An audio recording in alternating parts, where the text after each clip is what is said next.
hope you all enjoyed your lunch.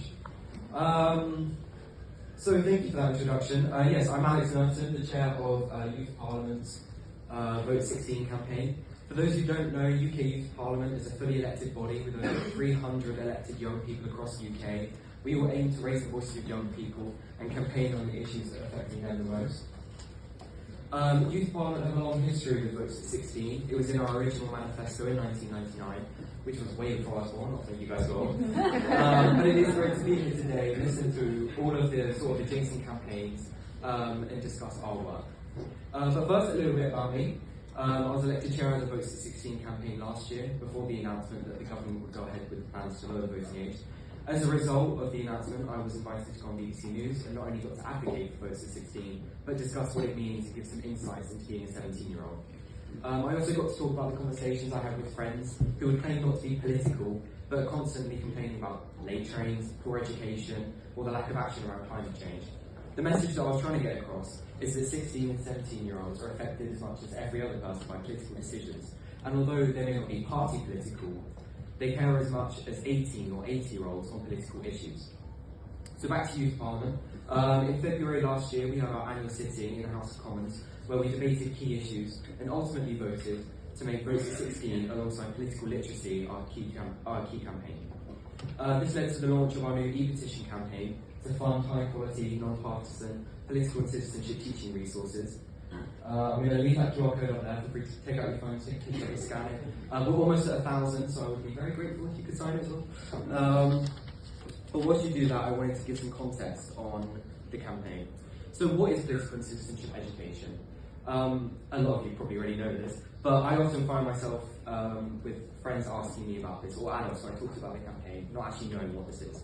So per the government guidance for England, these are topics such as how our democracy works, our parliament, how to participate in politics, and other crucial skills and topics such as financial literacy, human rights, and soon to be media literacy. It's a similar case for the rest of the UK, although some of the topics and content is slightly different. It's well documented that these lessons help young people, and that young people want these lessons. A report by ACT found that students who learned citizenship had higher political interest, higher news engagement, more trust in democratic institutions, and most importantly, greater confidence in political understanding. So it's clearly important that young people also want to learn about it. A report by the EC estimates nearly 3/4 of young people think politics should be taught more in schools. I would challenge anyone to find something else that unites so many young people, perhaps besides our love of social media.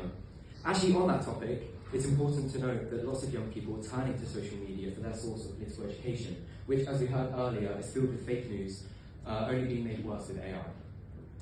So if these topics are for the most part statutory, what's the problem? Why do only 30% of those aged 18 and under say they learn about politics in school? Why did a report by Ofsted find that citizenship was inadequate in a quarter of secondary schools? Why did a report by Save the Children find that 2 in 5 young people didn't even know what politicians do?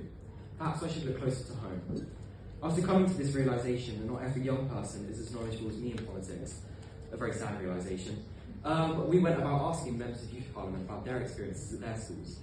We found that teaching these topics is so poor because the duty of these lessons are very often fragmented between teachers. Not only will this responsibility be given to already overburdened teachers, but you'll also very often have different teachers responsible for citizenship education throughout your time at school. This results in a system which leads to not only lessons being poorly designed and planned, but often a complete lack of a comprehensive citizenship curriculum which can build on students' knowledge and understanding over time. This leads to teachers sadly often resorting to old, outdated resources, either made by previous teachers or resources found and bought online, which can have no oversight and, based on what some of my teachers have shown me, can be very inappropriate and inaccurate.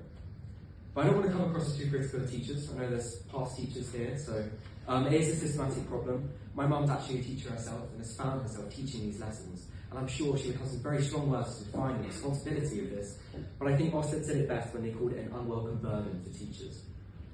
So the result of this research, what we're calling the postcode lottery, led us to launch our new e-petition campaign, which I mentioned earlier. With any teacher able to access these well-made, unbiased resources, the quality and quantity of these lessons can improve dramatically.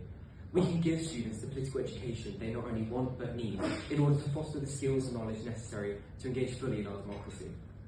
It's currently a political choice to not act and accept the ongoing poor quality of citizenship education we currently have, the one that keeps teachers without adequate support and young people without the tools to engage properly in our politics. Let's empower teachers and their students. It's also worth noting quickly that there is precedent for the government to do something like this, for example, with Commonwealth Education Pacts or Open National Academy.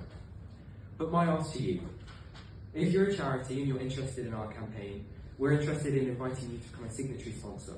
This would entail you issuing a press release and showing your public support in order to get the word out there. Also, if you're Ben & Jerry's, I do want free ice cream as well.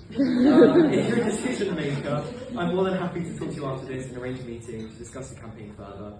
The Youth Parliament email is there, as well as my Instagram handle, which has some content about the youth petition if you want to learn more. But please do come find me after if you have any questions. But if I could just end by saying one thing, is that this is such an easy win. We can act now and force the government to show that they actually care about teachers, that they actually care about young people, and that they actually care about our democracy. Thank you.